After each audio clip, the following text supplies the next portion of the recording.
Istora Sanayan, I don't think it's going to work as well as it did before.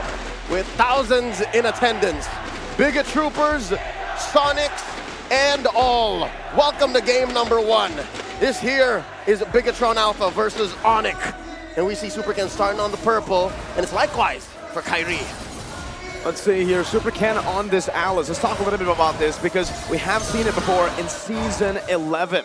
Super Ken, when he joined the MPL, one of the pocket picks that we were able to see from him was not just the Alice, but the Hanzo as well. He was utilizing these crazy picks, and he was making it work. Thing is, in Season 11, every single time he tried to utilize this exact strat up against ONIC, they always crumbled. Maybe this time, a minute in, and you see these two roamers, Keyboy and Supervin, just playing footsies, dealing damage to each other, amounting to not much, as Superken continues to farm. Real quick, a check on our emblems, and again, the sustainability coming in from BTR. Oh, Kyrie underneath! Shadow kill coming down, first blood for Kyrie. 1 minute in, ONIC already pushing the pace, utilizing the Hayabusa. This is what they want to do, but Super Ken on the other side, getting Keyboy low, trying to invade in the jungle. Interesting. In mid, ONIC is looking to up their tempo, looking to snowball, but down bottom, it looks like Super Ken has a plan of his own, stealing away a small camp from Kyrie. 20 seconds up until this turtle comes up. Let's talk about the XP lane matchup, though. What's this like between a Uranus and a Fredrin? More like a non-lane. Chorizo's not really going to look for these trades. He understands that, you know, the Uranus is just going to constantly clear the waves, and even if he does try to force it, it's not really much he can do. I don't think he can get boots lower, even threaten a kill. Kyrie, no purple buff this time, but Super Ken as well. I think Super Ken might be a bit more reliant on that purple buff than Kyrie and the Haya. At this point, yeah. Especially as we ramp up into the mid-game, but now first turtle up already. Keyboy spots 2. Oh, Super Ken not going to be able to contest. Kyrie scores. Retribution, ONIC for the first kill and the first neutral objective. Bigetron Alpha have been placed into a spot where they will have to try to weather the storm. And I think that might just be the case for Bigetron Alpha. They understand how much early to mid-game power ONIC's composition has, especially their trio mid. They're going to be able to rotate more efficiently, and overall, they're going to have a better time. So Bigetron Alpha are just banking on that later stage. Mid to late is when they can actually strike. Which is counterintuitive to how these two teams have been playing so far, but way Super Ken spots 1. Not enough damage quite yet. The answer back, RWM. Oh, they're going to go in. Divine Judgment bringing it back. Super Ken getting the healing right now. He's going to be able to sustain. Keyboy caught in the sustain. Super Ken equalizes for the Terminators. All thanks to that common emblem, and as well the build he's used. You can see here that he actually has the do on him, and he was unpunished.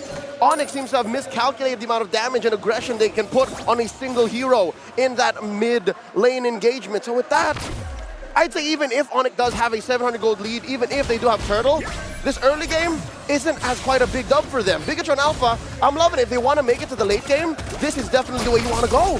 Oh, big mistake by Socken there, jumping with the BMI, but now Kyrie, oh, what? Socken with a juke now, blazing duet. I still think he's gonna die here with a shadow kill placed onto him. A good juke delaying the inevitable, but it still happens.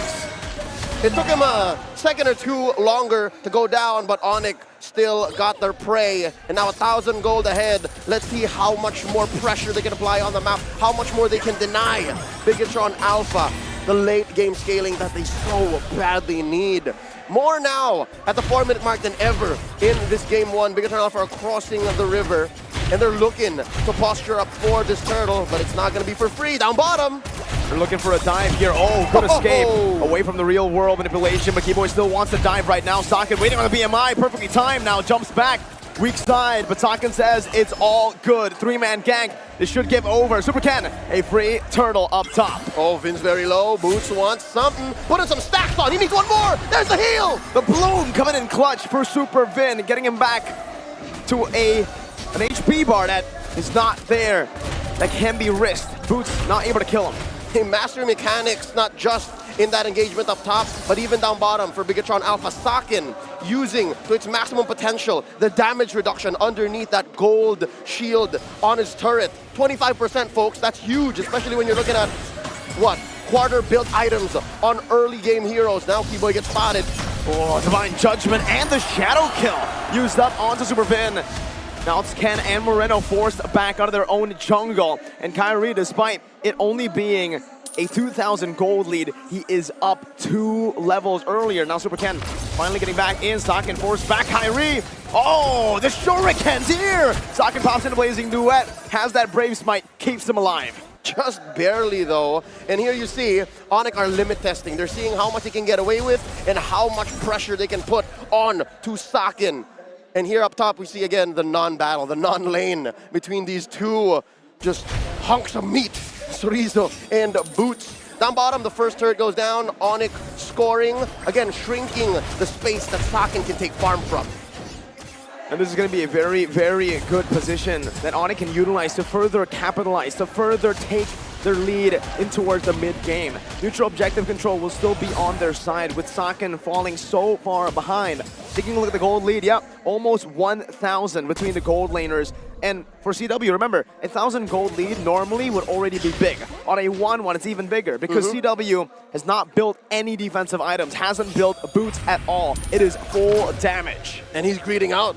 And he has all the right in the world to do so. You're looking at Sakin, who only has, again, Warrior Boots and Demon Hunter Sword. Against 1-1, not going to lead to much. Here we see last turtle of the game up. Keyboy with a conceal.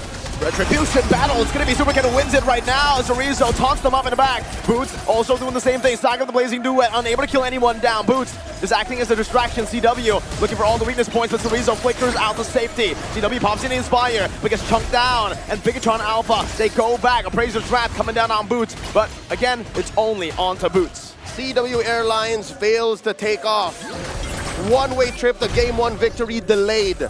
And with that, it's another gauge of how much ONIC can put on a Bigetron Alpha until Bigetron Alpha is ready. And this is what ONIC should be doing. This is their key to victory. Because if we go past the 12, 15-minute mark and Bigetron Alpha haven't been buried underneath the ground, buried in value, buried in economy, then it's over. Bigetron Alpha will take over the game. Looking at the item build so far, Super Ken is looking great, man. He's on his way to a Dominance Ice, COD. He's almost unkillable at this point. And once he gets unkillable, that's when ONIC will really struggle. Even with their pick-off comp, remember, the Bloom will deny, will take every single anti-regen effect that ONIC has away from them. Right now, we're already seeing 2 Dominance Ices built up, but remember, the Bloom takes it all away. And with that, Bigetron Alpha are moving around. It's like the tier 1 down bottom hasn't even been taken. Tier 1 up top too. They sent CW to once more shrink the real estate that BTR can play with. ONIC, 3,000 gold heads. CW and Kyrie up on top of the leaderboards with Sakin just marching up forward. It's not a slow farm. He only has really died once. So that's not good, but it's okay. Especially now looking at 8 minutes, 30 seconds in. He's on his way to his next core item. Chorizo just built himself a Radiant Armor. Against CW, not going to do much, but at least against Sans, against Keyboy, against Boots specifically, he's okay. So at least they have that one lane that they can just hunker down. Oh, Flicker Divine Judgment, bringing Superfin back, and that should be, yeah, a crossbow attack with the Inspire used up. Superfin falls, now on the Super Ken, who's still on the Rumble Bomb, and Blazing Duet up to the back line with Sakin in the real world manipulation. Not enough though, it's still ONIC. There we go, the bonk from Chorizo, a little too late. Now it's Boots just holding his ground, making sure no stragglers push on forward. Sans ain't done. Looking at the damage output, it's clear that Sans and Kyrie, and even CW, even if his crossbow tang just came up and flew, take to the skies just for a second or two longer, there's great damage coverage, and with that, ONIC just convert like in a snap. Absolutely beautiful from ONIC, understanding their limits. You mentioned earlier they were testing it. Now they understand their limits. They're utilizing it now to completely punish Bigetron Alpha, capitalizing in this moment. As Moreno, let's take a look at his item as well as Sakin. Sakin finally building up the Golden Staff. That is a power spike, but it's not going to be a big one. Look at CW already on the way to that Wind of Nature, trying to neutralize the BTR power spike. Kyrie just picked up the Heptases. So if prior the engagements came up short, all the more now. I wouldn't be surprised if he picked up a Sea Halberd. Now Boots in trouble. Still gets out. It's that ONIC buff, man. They're just unkillable. and they're utilizing it here in this game to pick turrets off the board. Boots is acting as the distraction as CW acts as the assassin. And as soon as he takes to the skies, which with the help of that Wind of Nature, again, it's gonna keep him immune for just a little more to proc those weakness finders. And, of course, his weakness marks. It'll be all the more trouble for Bigetron Alpha. ONIC pushing their lead, coming in through mid. Top lane's gonna crash on down as well. 10 minutes and a half in. This is a very, very massive 7K gold lead. And finally, they take care of the Lord.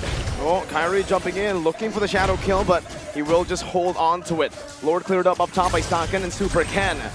As Bigetron Alpha are still able to defend, but ONIC, remember the gold lead, it's still building up. It is quite big now with a 2.72K Lord advantage at their hands.